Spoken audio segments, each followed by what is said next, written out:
All right, guys, welcome back to the Kate Monroe Show, episode number 2. Now, last episode, of course, we got to introduce how did we get here, a little bit about this lady's story to kind of give you a flavor for what we're going to be covering. Now, every episode is going to be different. Some of it's going to pull from my life, and I've had a crazy, wild life. Okay, I've been in the Marine Corps. I've been a business owner. I've had cancer and overcome it. Like, I have run for Congress. I've been on TV. I've made a movie. So we got a lot of ground to cover. But today, I think it's important as a continuation of the first episode that we talk a little bit about my GATE story. And a lot of you watching know what GATE is. Maybe some of you, your parents tried to put you in GATE or your school tried to put you in and it wasn't for you and you didn't want to.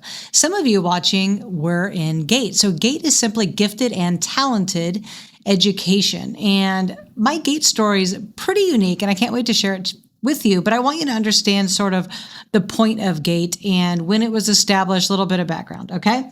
So GATE is Gifted and Talented Education in California, which is where I grew up. Its roots go back to the state's 1961, is a minute ago, mentally gifted minor program. The formal GATE program was established in 1980. So only, maybe about 10 years before I got into the program. And it expanded identification beyond standardized intellectual ability.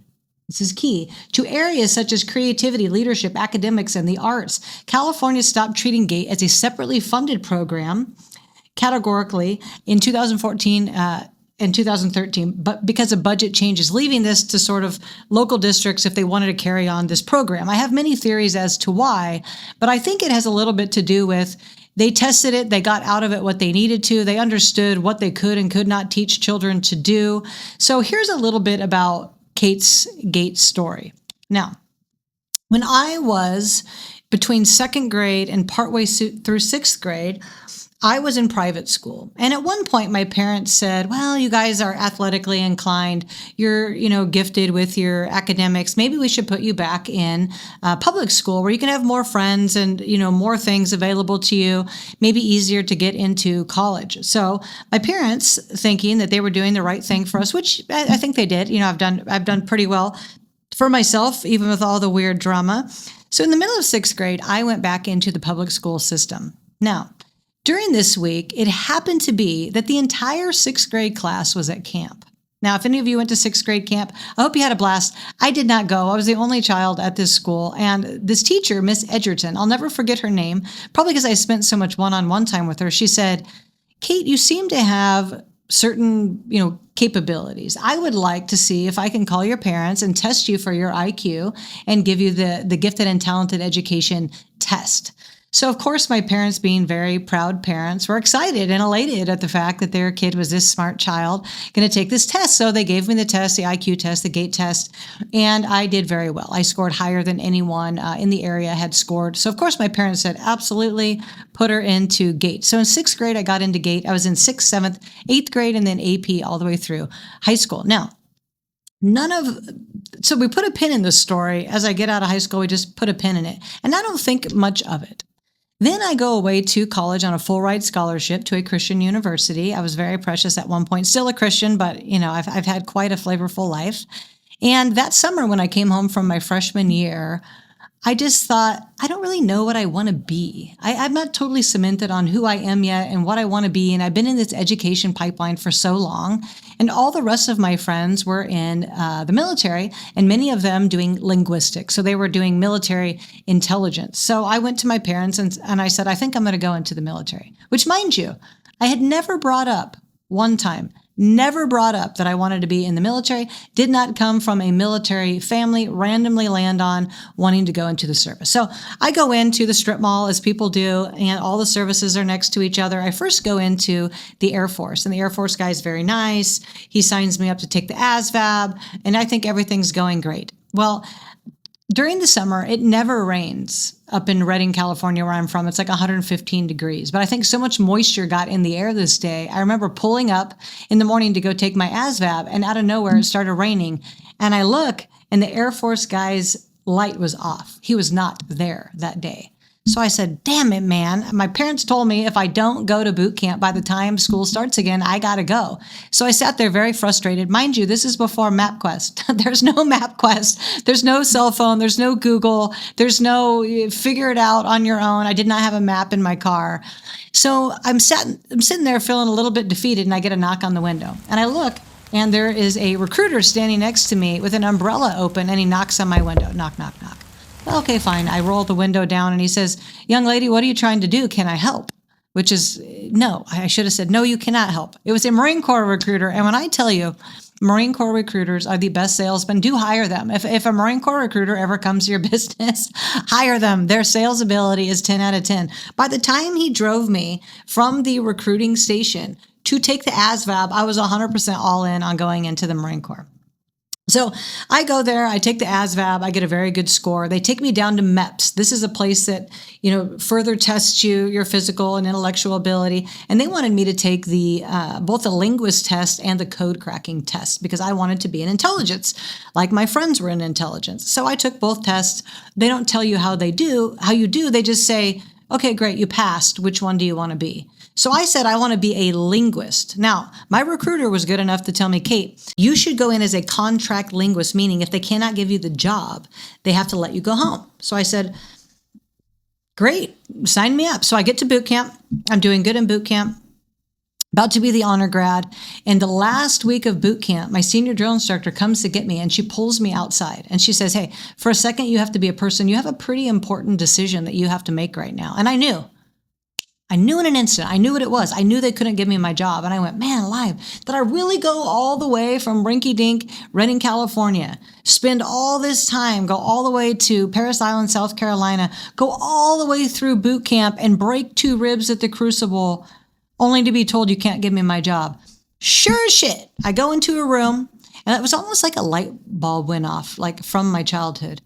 It was very eerie. I walked into a dimly lit room. There was a guy there looking like a CIA dude in a weird-looking dork suit with his little pocket protector and his little briefcase. And I said, let me guess, you can't give me my job. He says, the linguist school is full in Monterey, but we do have another intelligence job for you. I said, okay, what is it? He said, well, it's in the code cracking. You could be a 2621. You could be an intelligence analyst. I said, no offense. I said, I know I did well on the language test. I doubt I did very well on this code cracking test. And he slid a piece of paper out to tell me, you are incorrect. You actually aced that test. So I thought, well, that's interesting. I just aced this Morse code and, different languages and solving problems, aced this test. I said, okay, fine. At this point, imagine being 19, calling your parents and your grandparents who already have tickets, are already expecting to come and see you and tell them, hey, you know what? I decided I'm not going to stay in. They can't give me my job. Never mind. Cancel your trip. I'm going to quit being a Marine. That would have been absolutely outlandish at that point in my life. So I said, okay, fine. And I took that job. So I go to Fort Huachuca, Arizona as my first school, and I absolutely ace. Get the Sammy B. Morris Award. Copy code so fast. Absolutely crush it. So I go into the Marine Corps. I get out of school. And when I tell you part of my story later about how difficult my Marine Corps experience was after having been assaulted and crushing my nose and eye socket, my right elbow and my right ankle, just all of my feelings and, my entire gut ruined, I will say all of it was worth it to get to where we are right now. But again, put a pin in it. So the first part of my story, we put a pin in it after high school, sort of forgot about Kate. Then after the Marine Corps, sort of forgot about the military intelligence thing. Then march on with my life. This is where there's a person in this room with me right now who actually is going to become part of this story. Here in a second, the crazy part of the story. So in about 2023, I had a young woman tell me, and I had been coaching real estate agents and launching VetCom. She came and she said, you're the kind of person you really should run for politics. And I said, I'm not interested. And mind you, at this point, I'd never been on TV. I hadn't got to help that many veterans yet. I wasn't really very political. I did not hardly have a social media presence. And I thought that sounded crazy. She said, no, I was talking about you to a friend of mine. His name is Jason. And I was telling him about you and he wants to meet you. I said, okay, fine, introduce us. So I get introduced to him. We go to dinner and he sells me on the fact that maybe I should run for Congress. So he and I develop this whole plan. I start my run for Congress through a crazy chain of circumstances, I end up getting on the news. We'll talk about this in a whole nother episode. But about 2 weeks to a month into us having me run for Congress, he's sitting in my house and we're in my formal living room. And he says to me, he says, I used to live not very far from here. And I thought, okay, why are you telling me that? He said, yeah, just down the street past the polo fields in Rancho Santa Fe. I said, okay, again, why does that matter to me? He said, yeah, I was married to this beautiful woman who looked a lot like Marilyn Monroe, and she could sing. And something clicked in my head, and I said, wait a second, I've been in a house just past the polo fields in Rancho Santa Fe, and I have stood in a studio to sing with a lady that looked like Marilyn Monroe. I said, what was her name? He said, Emily. I said, oh, really? So I pulled up on my phone. I said, this Emily? Sure as shit, it was the same lady. But mind you, this was 10 or 15 years prior, at least 10 years prior to this time we're talking now. And it occurred to me that there's no way that he happened to bring this story up to get us to realize that I had been in his home before. And I said to him, I said, you have to know that I've been in your house before, or there's no way we would have ended up in this conversation. Oh, no, I had no idea. So I didn't think much of it at the time. But then very quickly, through his crazy mind, he engineered ways for me to get on the news and to go viral and do not political stunts, but do things that would get people's attention.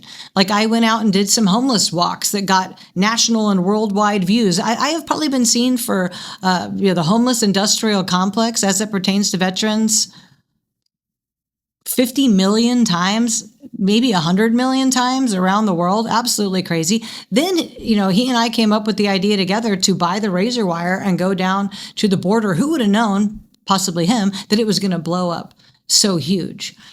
And overnight, I went booming social media out of nowhere, clean thin air. I've now been on the news more than 1,500 times in only 3 years.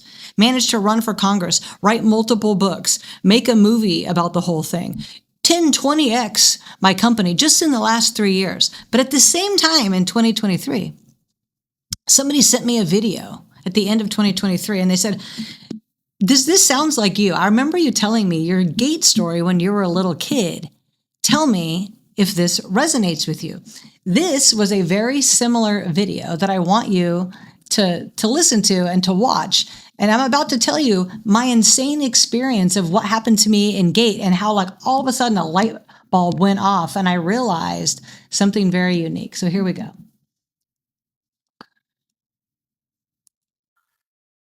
Gifted and talented education. And a lot of people in the comments who were a part of that program explained how they were asked to do strange tasks that really didn't make a whole lot of sense. While many of the tasks were simple things like puzzles, a lot of people recall being asked to do seemingly impossible tasks like trying to hear a beep at a very low frequency or trying to guess the shape and color of an object that was completely out of sight. This led to some interesting theories that the GATE program's purpose wasn't simply to find students who were advanced academically, but was actually a program created by a secret government agency with the intention of finding young individuals with supernatural-like abilities. Since making that video, people have been remembering even more details about the GATE experience, which makes the whole program seem even more suspicious. For starters, people are now saying that they remember drinking some strange pink liquid and taking a medicine that was never prescribed to them and that they would never take at home. People have also been sharing these headphones, saying that it's jogging their memory and giving them flashbacks of the program. Leave a like and let me know if you remember anything new about the GATE experience. So all the stuff that this guy is saying, I ended up, have you been in a rabbit hole? I'm sure you have. I've gone in many rabbit holes. There's one rabbit hole we'll never discuss, will we? Aiden, we will never discuss this one rabbit hole because you'll think I'm crazy. But this GATE rabbit hole we will discuss. So of course I latch onto it because I'm a person that went through the GATE program and I'm like, oh my God, all of a sudden out of nowhere, I could remember hearing this specific voice. So I start to research, what were these headphones doing on our head? What were we actually listening to? Get this. Do you remember in the episode 1, I told you that I changed my name sort of randomly through a weird set of circumstances to end up being Kate Monroe?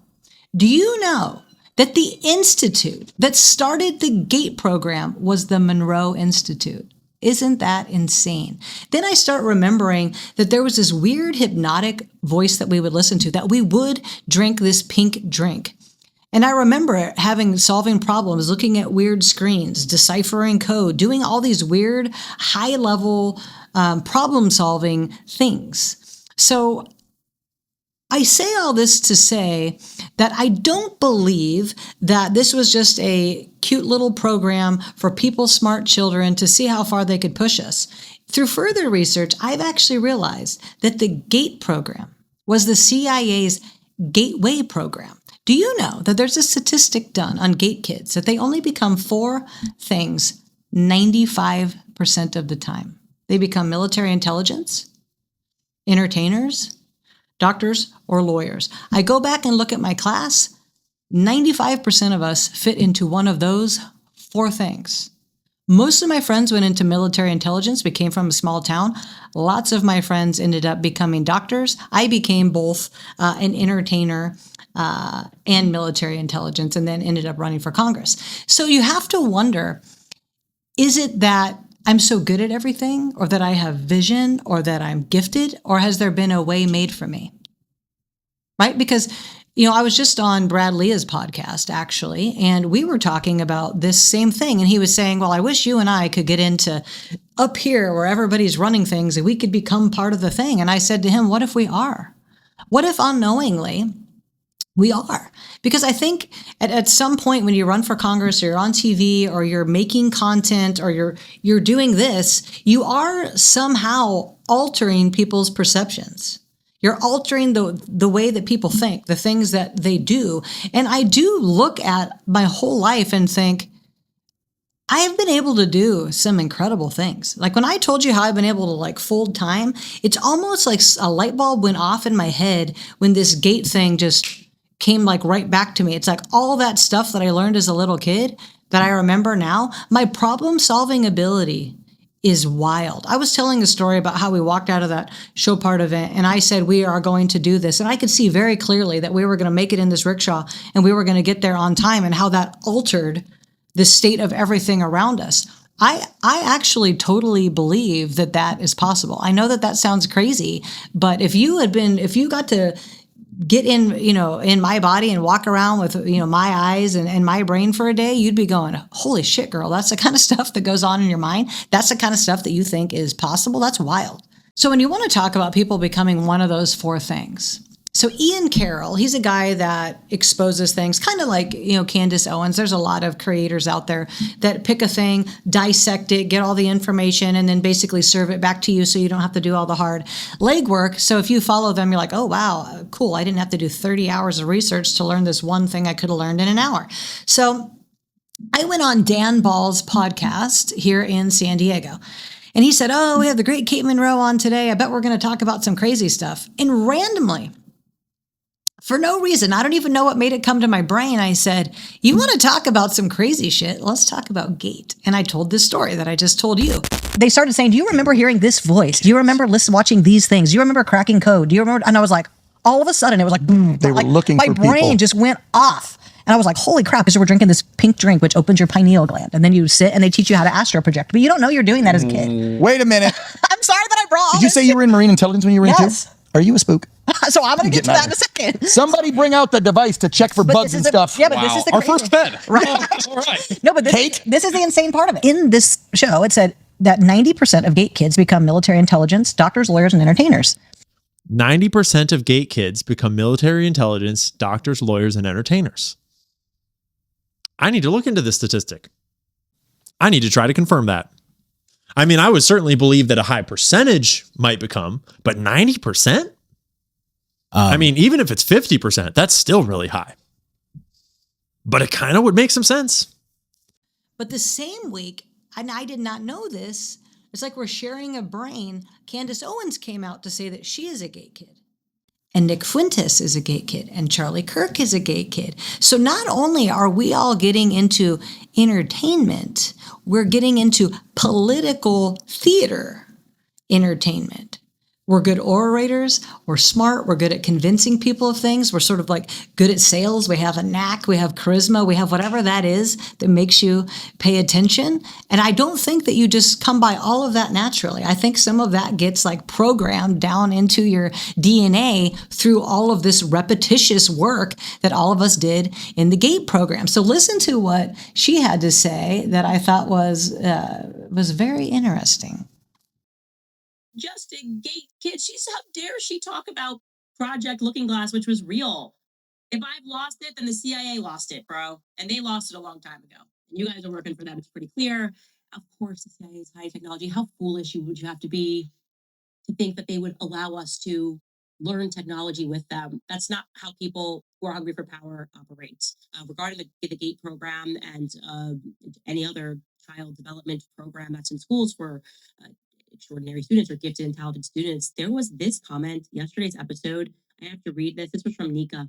Nika wrote, "Hey, Shannon, tag GATE kid here, total memory blackout from ages 4 to 10, the exact years," because that was responding to a comment of somebody else who had a memory blackout being a part of this program. The exact years that I was at Fort Hood on base. Later 80s, early 90s, military brat. Dad was a doctor doing residency adjacent to a bio lab at the Army hospital. I wouldn't follow protocol as a kid after the program had skipped me a grade, etc. And so after the Army, I got shuffled through 4 different schools that I later discovered are all connected to the DoD through the Aspen Education Group. I think they changed the name. I have docs, but yeah. And shell companies. I've gone through hell and back with loads of FOIAs to my name, just trying to figure out what happened to me at Turnabout Ranch in Escalante, Utah. New Horizons Academy, now closed for abuse in Marion, Indiana. Its sister school, child slave. So basically, she goes on to tell this woman's story. That's absolutely crazy. You can go find it and watch it for yourself. But the woman is saying that the kind of like abilities and knack and things that she is able to do because she went through this program are incredible. And there's a lot of things that I can do. For instance, if my husband and I play all of our little word games like Connections, Wordle, the crossword puzzle, all of these types of things, my husband will do all the typing. I will solve all of them in less than 3 minutes. The entire Wordle, the crossword puzzle, and the Connections puzzle in less than 3 minutes. That's how fast my brain solves problems. Okay, guys, so this is where this episode is going to become bigger than just the whole GATE thing, right? Because if GATE was something that happened to us when we were little to put us, into a program that would give us all of these abilities and to basically test us and have, live gifted little guinea pigs to work on, don't you think that's just a tiny microcosm of what happens out in the real world, out in entertainment? I feel like anytime, let's say a world pandemic was going to start, they test it. They'll pop something up on the news and they'll let it run for a couple hours. And if it gets traction, then they'll just have everybody parrot it across the nation. Like if you look at certain things, like when it comes to whether or not we like Trump or all the BLM riots or all of COVID, you could string together thousands of different news talent, all saying the exact same thing on every single station. That means that all that content is engineered way up here. So then you have to ask yourself, if all the content in the news is engineered by a body of people for control, do they engineer what we see on TV, what we're seeing on socials, the trends that we think we like, the stuff that we buy, the things that we're saying and parroting and doing? I believe we do. And then people, want to joke like, oh, we don't live in the Matrix, so hopefully you've seen this movie so you get this reference. Yeah, we might not be in some slimy pod, slave to aliens or, Terminator, whatever it is. But in a way we are. This is our pod. This is what we do. I mean, think about how far out you actually think about stuff, what you actually think is possible, about what little, if any, time you spend researching anything. The kind of stuff that we believe happens, we just go, oh, I guess that's just because of da-da-da. We don't even spend 1 minute to go look at all to see if that is true. We live in a completely orchestrated environment. And I think this is the kind of the GATE reference. I was living in that orchestrated environment until about 2023. When all of a sudden my brain woke up and I looked up and looked out and I got clarity for the first time, and I could see things very clearly. My discernment went off the charts. So then all of a sudden I could see through that fog. All that fog dissipated, and what was left was, oh, that's the truth, and that is not the truth. Imagine if you could just look at everything in life, every piece of news, every social media post, every single thing, and go, that is not true. Now you don't have to pay it any attention. But we don't know that in this day and age because every single thing is being fed to us, and that's scary. So much of what we see and what we do is performative in nature. So even when I was, trying to run for Congress, trying to get your attention, I had to do things that would break up wherever you were going through the day. I had to end up in your feed somehow, whether it be on the news or in social media. I had to do these big outlandish things. And I was doing positive things, right? I was doing this homeless drugs lawlessness mission. I was going down to the border. But it's the same thing if you look at all the riots and you look at all of BLM and you look at Antifa and all of that's coordinated. All of that is paid for. All of that is totally disingenuous and performative. Why? Why would you spend money to cause chaos? Why would you spend money to sow hate? Why would you spend money to do these things that are entertaining to sow hate and distrust between people? And I said this on Brad Leah's podcast, because if I hate you and you hate me, we are not paying attention to all the people that are clouding our mind. At the end of the day, if we all just went camping together or had dinner together or just went and played board games together, we'd probably have a good old time. Only when we read something crazy on social media or hear something on the news do we actually think everyone's an idiot. Do we actually hate people? I guess I had this whole episode to get you to understand a little bit about my background, a little bit about how GATE, I think, is a big part of my story. If any of you are out there and you went to GATE, I'd love to know, what do you do now for work? I'd love to know your thoughts on GATE or the TAG program. I'd love to know your thoughts on the engineering of politics, the seeding of the weather, like the basic engineering of every single thing and every single narrative that we have. I want to know if you feel like we're in a matrix. I want to hear from you. I know this was a little bit deeper and darker than what we talked about last time, but I think sometimes we got to talk about these things, right? We can't just sit and pretend everything's perfect and great all the time. There's a lot of weird shit going on. There's Area 51. There's freaking UFOs. Apparently there was aliens out in the ocean recently. There's GATE. There's all kind of weird shit. Right? Maybe we should go in the rabbit hole a little bit more. So hopefully this sent you in the rabbit hole. Do go on TikTok and Instagram and look up all the weird GATE shit. Toodaloo. Can't wait to see you next time. In case you didn't know, my main business is helping veterans. I am the CEO of VetCom. Our job is to help veterans get all of their disability compensation from the VA. So if you're a veteran or a veteran's family watching me today on my podcast, please feel free to reach out to us at vetcom.us, VETCOMM.us. And thank you for your service.